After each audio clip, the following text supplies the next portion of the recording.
আমি আপনাদের সতর্ক করে দিচ্ছি। পরে বলবেন যে আমি সতর্ক করিনি, আমি আপনাদের সতর্ক করে দিচ্ছি। আমি আজকে বলে দিলাম, নাইলে আপনারা বলবেন যে আমি আপনাদের সতর্ক করিনি। আমি সতর্ক করে দিচ্ছি আপনাদের। আমার অন্য কোনো আকাঙ্ক্ষা নাই, আমার একটাই আকাঙ্ক্ষা, দেশ এবং জাতিটাকে একটা সুন্দর জায়গায় রেখে ছুটি করা।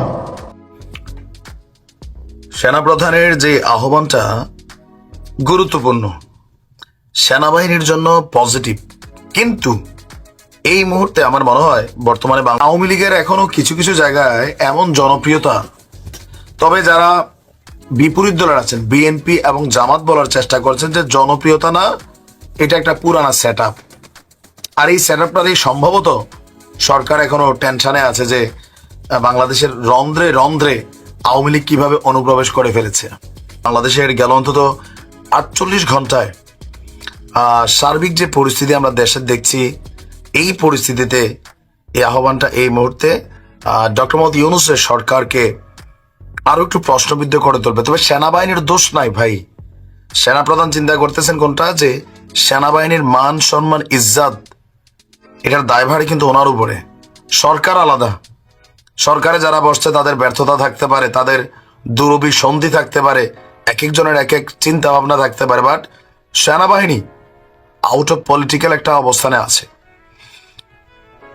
দেশের বর্তমান পরিস্থিতি মোকাবেলায় যখন সরকার আইন শৃঙ্খলা বাহিনীকে দিয়া মাঠ কন্ট্রোল একটা ব্যর্থ ছিল, তো আমাদের মাঠে সেনাবাহিনী আছে। সেনাবাহিনী থাকার পরেও কিন্তু পরিস্থিতিটা এমন, আমরা চাই কি জনগণ যে সেনাবাহিনী অ্যাকশনে যাক, রাইট? যে একদম আর্মি অ্যাকশনে নাই, যা আছে ছিনতাইকারী, লুটেরা, সন্ত্রাসী, ডেভিল হান্টের মতন ঘরে ঘরে ঢুকুক, ঢুইকা যা আছে সব শেষ করে দেখ। বাট সেনাপ্রধান বলছেন ভিন্ন কথা। তিনি বলছেন যে দেশের বর্তমান পরিস্থিতি মোকাবিলায় সেনাবাহিনীর যারা সদস্য আছে অতিরিক্ত যেন বল প্রয়োগ না করে, অতিরিক্ত বল প্রয়োগ থেকে বিরত থাকে। তেনার বক্তব্য যে ধৈর্যের সঙ্গে পরিস্থিতি মোকাবেলা করতে হবে, যদি কোথাও বল প্রয়োগও করা লাগে অত্যন্ত পেশাদারিত্বের মাধ্যমে যতটা কম বল প্রয়োগ করা যায় ততটাই ভালো। কিন্তু বর্তমানের প্রেক্ষাপটে কি মনে হচ্ছে যে কম বল প্রয়োগে মানে পরিস্থিতিটা শান্ত হবে? পুলিশকে তো পাত্তাই দিচ্ছে না, আবার বিভিন্ন জায়গায় সেনাবাহিনীকেও পাত্তা দিচ্ছে না। যেমন আমরা যতদিন 32 ভাঙলো, সেনাবাহিনী গেল ভুয়া ভুয়া, তারপর নানান ধরনের অ্যাক্টিভিটিস দেখছিলাম যে সেনাবাহিনীর উপর দিয়ে বুলডোজার চালানোর ঘোষণা দিয়ে দিছিল। তো অনেক জায়গায় সেনাবাহিনীও বিপদে আছে। এখন কেন তিনি এই কথা বলছেন? তেনার বক্তব্য যে আমরা ভেবেছিলাম দ্রুত কাজ শেষ করে ক্যান্টনমেন্টে ফিরে যাব, কিন্তু কাজটা দীর্ঘদিন ধরে করে যেতে হচ্ছে। তাই আমাদের ধৈর্য রাখতে হবে, পেশাদারিত্বের সাথে কাজটা করতে হবে, দেশ এবং জাতির জন্য কাজ করতে হবে। আর যতদিন পর্যন্ত একটা নির্বাচিত সরকার পাই ততদিন পর্যন্ত তাদের এই ধৈর্য রাখতে হবে। এখন নির্বাচন আসলে কবে? ডক্টর মোহাম্মদ ইউনূস তিনি যদি নির্বাচন নিয়ে ঘুরান, তারই সরকার সেনাবাহিনীরে বদনাম করে ছেড়ে দিবেন মানুষের কাছে। 111 সরকারের সময় খেয়াল আছে তো, এই সেনাবাহিনীকে মানুষ দৌড়ে পিটাইছিল কেন?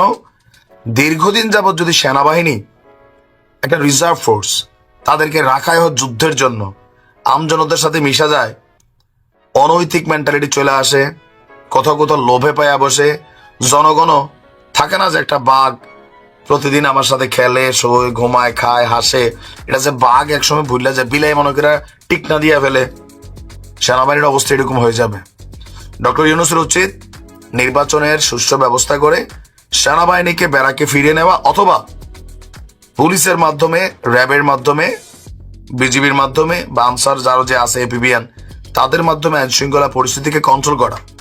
ওয়াকারুজ্জামানের যে আহ্বান, সরকার সাময়িক একটু বিপদে পড়বে। সেনাবাহিনী আমাদের কাছে মনে হচ্ছে এমনি ঠান্ডা, এই সেনাবাহিনী আমরা চিনি না। এর আগে যখন সেনাবাহিনী নামতো মানুষ ডরে ভয়ে রাস্তায় থাকতো না, আর এখন সেলফি নেয়, প্রকাশ্যে ঘটনা ঘটতেছে। এর থেকে যদি আরো শান্ত হয়ে যায় তাহলে পরিস্থিতিটা কি হবে? এখন ইউনূস সরকার কতটুকু যোগ্য এটা সেনাবাহিনী উঠায় নিলে বোঝা উচিত ওনার কতটুকু ক্ষমতা এই সরকারের রাষ্ট্রকে পরিচালনা করার, ব্যালেন্স করার। সেনাবাহিনী নামাইয়া তো রাজনৈতিক সরকাররা দেশ চালায় না, তাই না? আওয়ামী লীগের এখনো কিছু কিছু জায়গায় এমন জনপ্রিয়তা, তবে যারা বিপরীত দলের আছেন বিএনপি এবং জামাত বলার চেষ্টা করছেন যে জনপ্রিয়তা না, এটা একটা পুরানা সেট আপ। আর এই সেট আপটারই সম্ভবত সরকার এখনো টেনশনে আছে যে বাংলাদেশের রন্ধ্রে রন্ধ্রে আওয়ামী লীগ কিভাবে অনুপ্রবেশ করে ফেলেছে। শেখ হাসিনার পতনের পর আওয়ামী লীগ বাংলাদেশে একটা নিষিদ্ধ দল হিসেবে কিন্তু এই মুহূর্তে আছে। দলীয় কার্যক্রম নাই, প্রচার প্রচারণার সুযোগ নাই, অপরাধ যারা করে নাই তারাও কোনো ধরনের কার্যক্রম চালানোর সুযোগ পাচ্ছে না। ইভেন সারা দেশ জুড়ে আওয়ামী লীগের কট্টর সমর্থকরা ছাড়া আওয়ামী বিরোধী বক্তব্য, আওয়ামী লীগের জুলাই আগস্টের যে অপরাধ সেগুলো নিয়ে আলোচনা, তারপর হচ্ছে জুলাই আগস্টের অভ্যুত্থানের সেই দৃশ্যপটগুলোকে মানুষের মস্তিষ্কে তাজা করে আওয়ামী লীগের প্রতি ঘৃণা তৈরি করার যেই মানে যতটুকু আয়োজন আছে সবটাই চলছে। বাট এর মাঝখানেও আওয়ামী লীগের এই বিশাল বিজয় ভিন্ন বার্তা দিচ্ছে। দর্শক, গেল 5ই আগস্টের পর বাংলাদেশের বিভিন্ন জায়গায় জেলা আইনজীবী সমিতির যে নির্বাচনগুলো হচ্ছে, ম্যাক্সিমাম এই পর্যন্ত 90% জেলা আইনজীবী সমিতির নির্বাচনে আওয়ামী লীগ সমর্থক যারা আছেন তাদের বিশাল বিজয় হচ্ছে। এবারের ঘটনা ঘটেছে চাঁপাইনবাবগঞ্জ জেলার যে আইনজীবী সমিতি নির্বাচন আছে কার্যনির্বাহী কমিটির 2025-এ বিএনপি জামাত একদিকে জোট হয়ে তারা লড়েছেন, অপরদিকে আওয়ামী লীগ লড়েছে। তো বিএনপি জামাতের চেয়েও আওয়ামী লীগ পন্থীরা বেশি ভোটে বা বেশি পদে বিজয়ী হয়েছেন। আজকে সকাল 10টা থেকে বিকাল 3টা পর্যন্ত জেলা আইনজীবী সমিতি ভবনে বিরতিহীন ভোট চলে। ভোট গণনা শেষে রাত 8টার দিকে প্রধান নির্বাচন কমিশনার অ্যাডভোকেট তাহির জামাল চূড়ান্ত ফলাফল ঘোষণা করেন। ভোটার ছিল 224, ভোট দিয়েছে 202। আর এখানে 1 বছর মেয়াদী কার্যনির্বাহী কমিটি নির্বাচনে 3টি প্যানেলে একজন স্বতন্ত্র সহ 34 জন প্রার্থী প্রতিদ্বন্দ্বিতা করেছিলেন। আওয়ামী লীগ সমর্থিত প্যানেল মনিরুল এবং ডলার পরিষদ তারা 6টি পদে বিজয়ী হয়েছে। অপরদিকে বিএনপি জামাত সমর্থিত সম্মিলিত আইনজীবী ঐক্য পরিষদ তারা পাইছে 5টি, এবং শুধু বিএনপি সমর্থিত চাঁপাইনবাবগঞ্জ আইনজীবী ঐক্য ফ্রন্ট তারা পাইছে 2টা।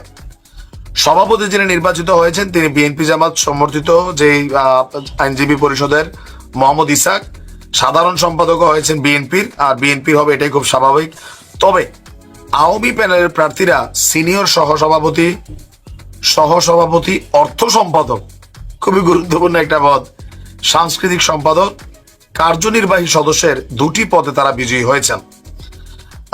এখন নির্বাচনে যারা অন্যান্য বিজয়ী হয়েছেন, আচ্ছা যাই হোক, তো এখন অনেকে বলছেন যে ভাই এটা আসলে কেমনে হচ্ছে, মানে তারা আওয়ামী লীগ এখনো কেন জেলা পরিষদ নির্বাচন বা আইনজীবী নির্বাচনে তারা এগিয়ে আছে। এখানে যারা নির্বাচন করছে এখন তো একটা ফ্রেশ নির্বাচন হচ্ছে। আগে নয়তো ধরেন রাতের ভোট, দিনের ভোট, বা যার সাথে সরকারের শক্তির সমর্থন ভালো তারা এগুলাতে প্রভাব বিস্তার করে বিজয়ী হইতো। এখন একদম ফ্রেশ নির্বাচনে আওয়ামী লীগ যখন বিভিন্ন জায়গায় এই ধরনের জয় পাচ্ছে, অনেকের মনে প্রশ্ন উঠছে যে নির্বাচন যদি অরিজিনাল আওয়ামী লীগ অংশগ্রহণ করে তাহলেও কি ভোটের মাঠে এরকম একটা জনসমর্থন রয়ে গেল নাকি, এরকম কিছু ঘটতে পারে নাকি? আপনার কি মনে হয়? চারিদিকে খবর রটে গেছে, যে খবর শিহরণ জাগানোর মতো, যে খবর আতঙ্কিত হওয়ার মতো, সেই খবরই রটে গেছে চায়ের টেবিলে, আড্ডায়, সামাজিক যোগাযোগ মাধ্যমে, ব্যক্তিগত আলাপে, সবখানে যে আলোচনাটা চাওর হয়েছে সেটা হচ্ছে সেনাবাহিনী ক্ষমতা নিতে যাচ্ছে, দেশে সেনা শাসন আসছে। এই খবরটা নিয়ে এত মাখামাখি অবস্থা কেন? চাওর হয়েছে সেনা শাসন আসছে, সেনাবাহিনী ক্ষমতা নিচ্ছে। এই কথা চাওর হওয়ার, গতকাল থেকে এই কথা আলোচনা হওয়ার কারণটা কি?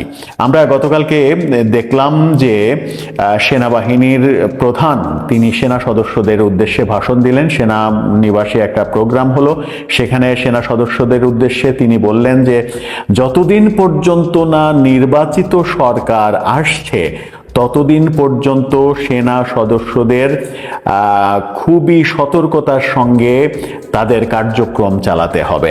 অর্থাৎ এটা তিনি মোটামুটি নিশ্চিত করে দিয়েছেন যে নির্বাচিত সরকার না আসা পর্যন্ত সেনাবাহিনী মাঠে থাকছে, সেনাবাহিনী ব্যারাকে ফিরছে না। এটা নিশ্চিত যে সেনাবাহিনী ব্যারাকে ফিরছে না। তিনি এটাও বলেছেন যে দীর্ঘ সময় ধরে সেনাবাহিনী বিভিন্ন ধরনের কার্যক্রমের সঙ্গে জড়িত, যদিও এটার কোনো মানে কথা ছিল না, কিন্তু উদ্ভূত পরিস্থিতিতে সেনাবাহিনীকে দীর্ঘ সময় মাঠে কাজ করতে হচ্ছে।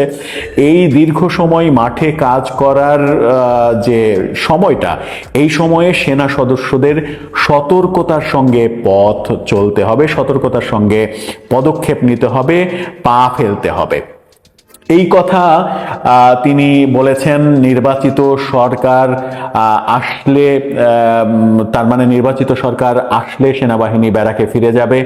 নির্বাচিত সরকার আসার আগ পর্যন্ত সেনাবাহিনী শুধুমাত্র মাঠেই থাকবে, নাকি সেনাবাহিনী ক্ষমতা নিয়ে নেবে? এখান থেকেই মূলত গুঞ্জনটা তৈরি হয়েছে। সেনাপ্রধান কেন এটা বললেন, নির্বাচিত সরকার না আসা পর্যন্ত সেনাবাহিনীকে তার কার্যক্রম চালিয়ে যেতে হবে। তার মানে কি এক ধরনের প্রস্তুতি চলছে সেনাবাহিনীর সরকারি ক্ষমতা নেয়ার ব্যাপারে, নাকি এটা স্রেফ গুজব?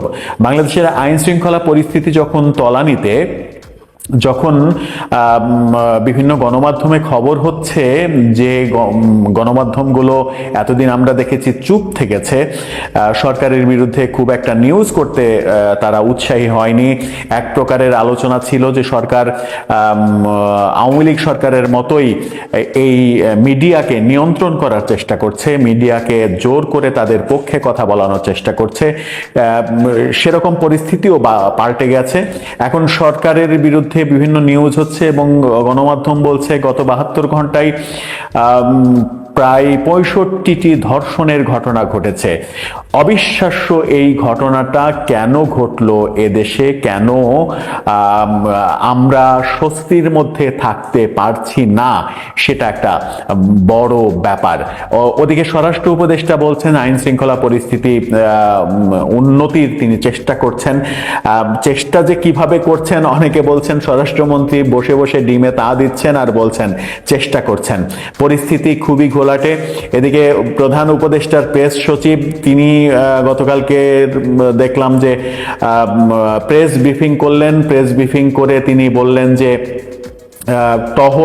পেট্রোল টহল বাড়ানো হচ্ছে এবং যৌথ বাহিনীর পেট্রোল টহল হবে, অর্থাৎ যে কোনো জায়গায় পেট্রোলে গেলে সেখানে পুলিশ, বিডিআর, সেনাবাহিনী সবাই একসাথে পেট্রোলে যাবে এবং ঢাকা শহরে যানজটের কারণে দ্রুত এক জায়গায় পুলিশ পৌঁছাতে পারে না, আইন শৃঙ্খলা রক্ষাকারী বাহিনী পৌঁছাতে পারে না। সেই কারণে আইন শৃঙ্খলা রক্ষাকারী বাহিনীকে বাইক সরবরাহ করা হবে, তারা যেন মোটরসাইকেলে করে 2 জন দ্রুত ঘটনাস্থলে পৌঁছাতে পারে। বাইকগুলো পারচেজ করা, অর্থাৎ কেনার প্রস্তুতি চলছে। কবে কিনবেন, কবে বাইক দিবেন, কবে সেই বাইকে চড়ে আইন শৃঙ্খলা বাহিনী দ্রুত ঘটনাস্থলে পৌঁছাবেন। একের পর এক আমরা যে ঘটনাগুলো ঘটতে দেখছি, গত 2 দিন দেশটা আতঙ্কের দেশ হয়েছে। আমি ব্যক্তিগতভাবেও গতকালকে যখন বনানী এলাকায় একটা চায়ের দোকানে চা খাচ্ছিলাম, তখন চায়ের দোকানদার বলছিল যে সন্ধ্যা 7-8টার পরে আর লোকজন এইদিকে আর বেশি ঘোরাঘুরি করে না, সবাই বাড়ি ফিরে চলে যেতে চায়, সবাই একটা আতঙ্কের মধ্যে আছে। একজন চায়ের দোকানি যদি এটা বোঝে, তাহলে একজন স্বরাষ্ট্র উপদেষ্টা কেন বুঝবে না? সেই আলোচনাও কিন্তু চতুর্দিকে হচ্ছে। দেশে জঙ্গি হামলার ঘটনা আমরা দেখেছি, কক্সবাজার বিমানবন্দরের মতো একটা সেন্সিটিভ জায়গায় জঙ্গি হামলা এবং সেখানে একজন নিহত হওয়ার ঘটনা ঘটেছে। 4 বছরের শিশু ধর্ষণের ঘটনা আমাদেরকে দেখতে হচ্ছে। 72 ঘন্টায় 65টি ধর্ষণের ঘটনার খবরও আমরা গণমাধ্যমে দেখছি। সব মিলিয়ে যখন পরিস্থিতি সরকার কন্ট্রোল করতে পারছে না, তখনই কিন্তু জনগণ আলোচনা করছে দেশে কি সেনা শাসন আসছে কিনা।